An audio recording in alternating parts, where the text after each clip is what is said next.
Hello, in this video I will show you how to deposit Solana on Phantom Wallet. Now it's a very easy process. So what you have to do is open your browser, then just simply go to your Phantom Wallet first. After that, just simply enter your password. Now, in order to deposit Solana, firstly just simply open the Solana address if you have any. Then just simply click on receive over here and then copy this code right over here. Just simply click on copy and it will be copied. Now, just simply go to the exchange or the wallet where you have Solana in the first place from which you're going to deposit. So in my case, I have some Solana in Binance. So open your Binance. If you have any other exchange, you can open that particular exchange.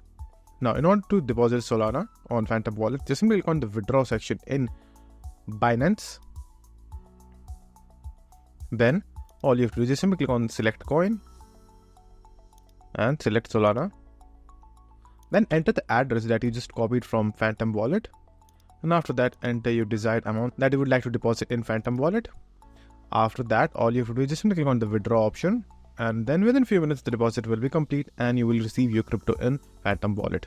So that's it. And if this video was helpful, please consider subscribing and liking the video.